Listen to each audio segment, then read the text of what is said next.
जेव्हा सारे दरवाजे बंद होतात तेव्हा एकच आवाज कानावर पडतो, भिवू नकोस, मी तुझ्या पाठीशी आहे. श्री स्वामी समर्थ. एका छोट्याशा गावात एक तरुण राहत होता. आयुष्यात सर्व काही सुरळीत सुरू होतं. चांगली नोकरी, कुटुंबाचा आनंद आणि भविष्याची अनेक स्वप्न त्याच्या डोळ्यांत होती. पण म्हणतात ना, आयुष्याला एकाच क्षणात वळण लागायला वेळ लागत नाही. काही महिन्यांतच त्याची नोकरी गेली, व्यवसायात नुकसान झालं, जवळच्या माणसांनी पाठ फिरवली. ज्यांच्यावर त्याने जीवापाड प्रेम केलं त्यांनीही त्याला एकटं सोडलं. बँकेचे हप्ते बाकी राहिले, घरातील वातावरण तणावपूर्ण झालं. रात्रीची झोप उडाली आणि मनात फक्त एकच प्रश्न होता, आता पुढे काय? तो रोज देवाला विचारायचा, देवा, मी इतकं वाईट काय केलं आहे? माझ्याच वाट्याला इतकं दुःख का? एक दिवस तो खूप निराश झाला. आयुष्य संपवण्याचा विचारही त्याच्या मनात आला.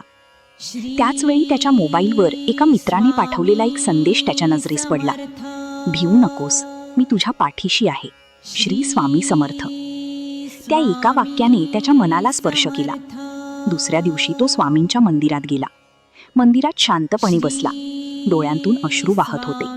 त्याने स्वामींना एवढंच सांगितलं, माझ्याकडे आता काहीच उरलं नाही, तुम्हीच माझा आधार आहात. त्या दिवसापासून त्याने एक नियम केला. रोज सकाळी उठल्यावर आणि रात्री झोपण्यापूर्वी तो श्री स्वामी समर्थ या नामाचा जप करू लागला. संकट लगेच संपली नाहीत, पण त्याला ती संकट पेलण्याचं बळ मिळालं. त्याच्या मनातील भीती हळूहळू नाहीशी होऊ लागली. काही महिन्यांनी त्याला नवीन कामाची संधी मिळाली. घरातील वातावरण बदललं, आर्थिक परिस्थिती सुधारू लागली. पण सर्वांत मोठा बदल झाला तो त्याच्या मनात.